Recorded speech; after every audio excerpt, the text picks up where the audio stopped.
Kids चाहत में आपका स्वागत है।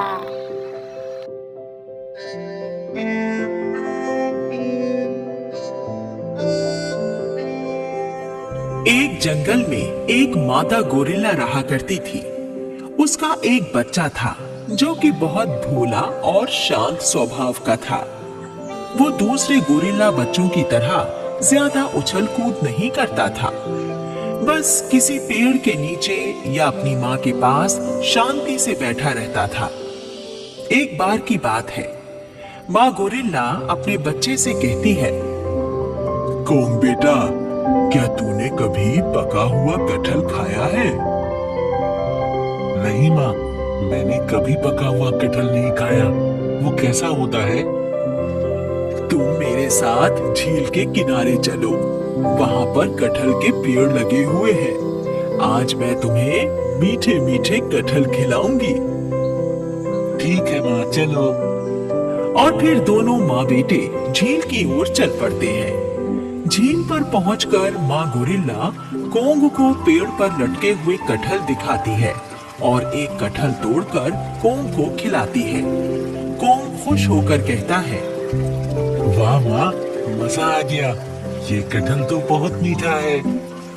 दोनों माँ बेटे पेट भरकर कटहल खाते हैं। फिर झील पर जाकर उसका मीठा पानी पीते हैं और जैसे ही दोनों वापस घर जाने लगते हैं, तभी वहाँ पर दो चीते आ जाते हैं और माँ गोरिल्ला और कोंग को घेर लेते हैं। माँ गोरिल्ला तुरंत खतरा भांप लेती है और कोंग से कहती है, कौन बेटा, जल्दी यहाँ से भागो और कटहल के पेड़ पर चढ़ जाओ।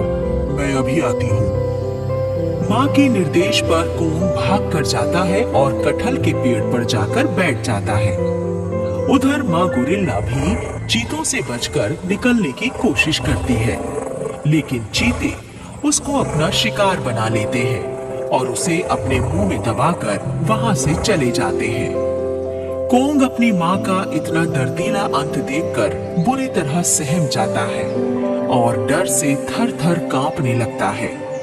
कोंग अब अनाथ हो चुका था। वो इस घने जंगल में बिल्कुल अकेला रह गया था। कोंग ने कटहल के पेड़ को ही अब अपना ठिकाना बना लिया था। उसको जब भूख लगती तो वो पेड़ों से फल तोड़कर खा लेता और झील का पानी पीकर फिर से कटहल के पेड़ पर जा बैठता। इसी तरह से कोंग की जिंदगी के दिन गुजर रहे थे। कोंग सीधा साधा तो पहले से ही था, लेकिन अब अकेला हो जाने के कारण वो बहुत ज्यादा दब्बू भी हो गया था। दूसरे गोरिल्ले और दूसरे जानवर सब कोंग का मजाक उड़ाते और सब उससे अपने काम करवाते। गधा कोंग से कहता, अरे वो गोरिल्ले के बच्चे, चल इधर आ और मेरे सर में मालिश कर, नहीं तो दुलत्ती मारकर तेरा जबड़ा तोड़ दूंगा। और बेचारा कोंग गधे की धमकी से डरकर उसकी पीठ पर बैठ जाता और उसके सर की मालिश करता। ऐसे ही जब कोंग कहीं जाता तो पेड़ के नीचे आराम करता हुआ कोई भालू उससे कहता, अरे ओ कोंग, किधर जा रहा है? इधर आकर जरा मेरे पाँव तो दबा दे। भालू चाचा, मैं अपने खाने के लिए भोजन तलाश करने जा रहा हूँ। मैं वापस लौटकर आपके पाँव दबा दूंगा। अबे पहले मेरे पाँव दबा दे गोरिल्ले, भोजन तलाश करने बाद में जाना। और बेचारा कोंग चुपचाप बैठकर भालू के पाँव दबाने लगता। बंदर कोंग का खाना जबरदस्ती छीन लेते और कोंग को पीटकर भगा देते और वो बेचारा अपने दुर्भाग्य को कोसता हुआ अपने ठिकाने पर चला जाता। चीतों और भेड़ियों को तो देखकर ही कोंग की हालत बहुत खराब हो जाती थी। फिर एक दिन की बात है, सुबह का सुहाना समय था। एक रंग बिरंगे पंखों और लंबी गर्दन वाला सारस जैसा अत्यंत सुंदर पक्षी टहलता हुआ, दाना चुगता हुआ कटहल के उस पेड़ के नीचे आ जाता है जिस पर कोंग रहता था।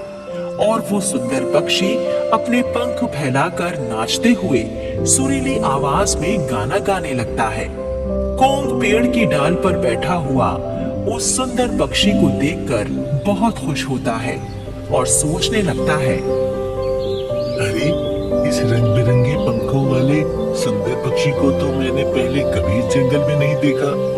ये यहाँ कहाँ से आ गया? तभी अचानक दो बिल्लियां वहां आ जाती हैं और उस सुंदर पक्षी पर झपट पड़ती हैं। पेड़ की डाल पर बैठा हुआ कोंग पक्षी पर बिल्लियों को झपटता देखकर तुरंत पेड़ से छलांग लगाता है और जमीन पर आ जाता है। फिर बड़ी फुर्ती से पक्षी को अपने हाथ में पकड़कर अपने पेड़ पर चढ़ जाता है। बिल्लियां कोंग पर क्रोधित होकर कहती हैं, अरे ओ कोंग के बच्चे, चुपचाप हमारा शिकार हमें वापस कर दे। अगर तूने हमें हमारा शिकार वापस नहीं लौटाया तो फिर तेरी खैर नहीं।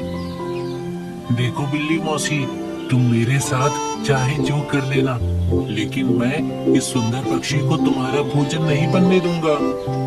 दोनों बिल्लियां खिसियानी होकर चुपचाप वहां से चली जाती हैं। कोंग पक्षी से कहता है, अब तुम्हें कोई खतरा नहीं है सुंदर पक्षी, तुम निडर होकर अपने घर जा सकते हो।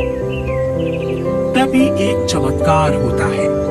सुंदर पक्षी एक सुंदर परी में बदल जाता है और कोंग से कहता है, कोंग, तुम बहुत दयालु गोरिल्ले हो, तुमने मेरी जान बचाई, मैं तुमसे बहुत खुश हूँ। लेकिन तुम हो कौन? अब से पहले तो मैंने तुम्हें इस जंगल में कभी नहीं देखा। मैं एक परी हूँ कोंग, पक्षी का रूप बदलकर मैं यहाँ विचरने चली आई थी और मैं तुम्हारे बारे में भी सब कुछ जानती हूँ। जंगल के जानवर तुम्हें कैसे कैसे सताते हैं मुझे ये भी पता है। पता नहीं ये सब जानवर मुझे इतना क्यों सताते हैं। मैं बहुत ही कमजोर हूँ, शायद इसीलिए सताते हैं। तुम कमजोर नहीं हो कोंग, तुम भी दूसरे गोरिल्लों के जैसे ही शक्तिशाली हो। तुम अपनी शक्ति को पहचान नहीं रहे हो। नहीं परी, मैं शक्तिशाली नहीं हूँ। अगर मेरे अंदर शक्ति होती तो मैं जंगल के सभी दुष्ट जानवरों को अच्छा सबक सिखाता। चलो, मैं तुम्हें अपनी जादुई शक्ति से शक्तिशाली बना देती हूँ, फिर देखती हूँ तुम क्या करोगे। परी अपनी जादुई छड़ी से कोंग पर जादू चलाती है और देखते ही देखते 2.5 फुट लंबा कोंग 25 फुट लंबे किंग कोंग में बदल जाता है। जंगल के ऊंचे पेड़ों से भी ऊंचा कोंग का कद हो जाता है और फिर परी कोंग से कहती है, मैंने अपने जादू से तुम्हें शक्तिशाली किंग कोंग बना दिया है। अब तुम्हें कोई भी जानवर परेशान करने की हिम्मत नहीं कर पाएगा। कोंग किंग कोंग बनकर बहुत खुश हुआ और जंगल में टहलने के लिए निकल पड़ा। किंग कोंग जिधर से भी गुजरता उसको देखकर जंगल के छोटे बड़े सभी जानवर डर के मारे भाग जाते और कहीं छुप जाते। किंग कोंग उस गधे को पकड़कर हवा में लटका देता है और कहता है, क्यों रे गधे के बच्चे, क्या आज तू मुझसे अपने सर की मालिश नहीं कराएगा? मुझे माफ कर दो कॉन्ग बेटा, मेरा दिमाग खराब हो गया था जो मैं तुमसे मालिश करवाता था। लेकिन ये तो बताओ, तुम नन्हे कॉन्ग से इतने विशाल किंग कॉन्ग कैसे बन गए? ये राज की बात है गधे, मैं तुझे नहीं बता सकता।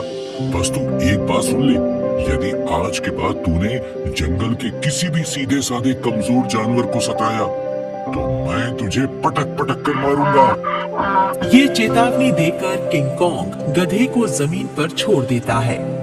किंग कोंग को जब एक जगह भालू मिलता है तो वो भालू को भी हवा में लटका देता है और फिर किसी को ना सताने की चेतावनी देकर छोड़ देता है। कोंग के विशालकाय किंग कोंग बन जाने की खबर पूरे जंगल में आग की तरह फैल जाती है। एक लोमड़ी भागती हुई दोनों चीते भाइयों के पास आती है और चीतों को बताती है, अरे भैया चीतों, हमारे जंगल पर बहुत बड़ी मुसीबत आ गई है, भागो यहाँ से। क्या हुआ लोमड़ी चाची, क्या मुसीबत आई है हमारे जंगल पर? एक विशालकाय गोरिल्ला पता नहीं कहां से जंगल में घुस आया है। वो जानवरों को उठा उठा कर पटक रहा है। बस इतनी सी बात से तू इतना घबरा गई चाची। अरे तू टेंशन मत ले, हम दोनों भाई उस विशालकाय गोरिल्ले को देख लेंगे। आज के लंच में हम उस गोरिल्ले का मांस ही खाएंगे। चलो भैया चलते हैं। दोनों चीते वहां से चल पड़ते हैं और उस जगह पहुंच जाते हैं जहां कुछ जानवर डर के मारे छुपे बैठे थे। चीता उनसे पूछता है, क्या तुम लोग भी उसी विशालकाय गोरिल्ले से डर कर यहाँ छुपे बैठे हो?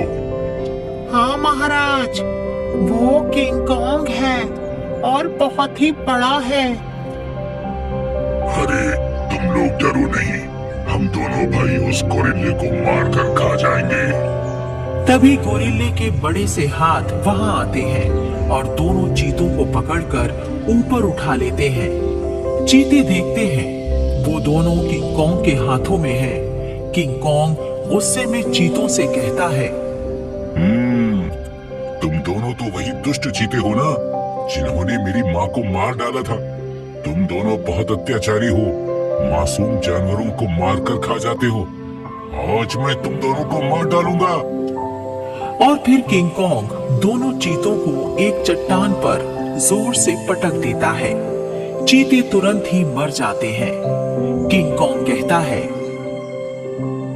मेरे जंगल के भाइयों, आज मैंने इन चीतों को मारकर अपनी माँ की मौत का बदला ले लिया है।